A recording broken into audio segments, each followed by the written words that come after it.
Құрметті көрермендер, қайырлы күн. Сіздерге кең әрі ыңғайлы заманауи үй жобасын ұсынамыз. Үйдің жалпы ауданы бізде 145 шаршы метрден тұрады. Өлшемдері бізде 13 метр және де ұзындығы 14,5 метрді құрайды. Әр бөлме мұқият ойластырылған және сіздің жайлылығыңыз үшін жобаланып тұр. Алдыңғы есіктен кірген бойда бізді кең тамбур қарсы алады. Мұнда сырт киімді ыңғайлы шешуге арналған орындар бар. Тамбурдан кейін біз прихожайға өтеміз. Прихожайдың сол жағында гардероб орналасқан, өте ыңғайлы кіреберісте. Ал оң жағымызда бізде ас үй орналасқан. Ас үйдің үлкен терезелері бар, жарыққа толы, отбасылық таңғы ас пен кешкі дастарханның ерекше ортасы болып табылады. Одан кейін біздер прихожайдан кейін үлкен холлға өтеміз. Холлдан бір плюсы үлкен ашық және жарық болып келеді. Үлкен терезесі бар бізде. Кеңістікті жалпы үлкен етіп көрсетіп тұрады терезенің әсерінен. Табиғи жарық беріп тұрады. Холлдың қарама-қарсы жағында, оң жағында бізде үлкен қонақ бөлмесі бар, зал. Көріп тұрғаныңыздай бірнеше кісілік қонақ шақыру болады. Залда бізде 2 терезе бар. Бөлмеге жарық өте жақсы түседі. Холлдан солға бұрылсақ, бізде 3 жеке бөлме бар.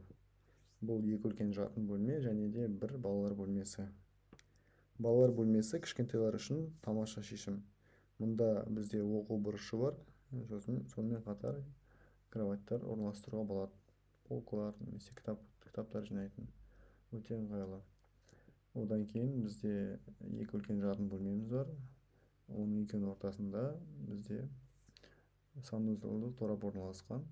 Ваннасымен, унитаз, мойкасымен барлығы бар ішінде. Өте ыңғайлы, жатын бөлмеден жақын орналасқан. Ал кіреберістегі бізде унитаз бен мойка, ол деген қонақтарға өте ыңғайлы. Кіргеннен кейін бірден мұнда кіріп алады. Топкамыз кіреберіс жақта орналасқан. Жалпы бұған кіретін жер сырттан кіреміз. Шағын терезесі бар және бүкіл стандарттарға сай келеді. Үйдің жоспары ашық әрі функционалды. Әр бөлме өз орнында орналасқан. Бұл адам өмір сүруіне өте қолайлы және жайлы етеді. Бөлме өз орнында орналасқан, бұл жерде плюстары. Және де өте жайлы үй болып келеді. Көрермендер, барлығына сәттілік тілеймін.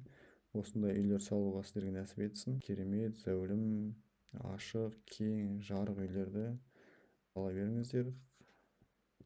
Қазақ бізде баспаналы бола берсін. Сонымен қатар каналға жазылып кетіңіздер. Алдағы уақытта да басқа да жаңаша проекттер, идеялар немесе өзімнің жоспарларымды бөлісіп отыратын боламын.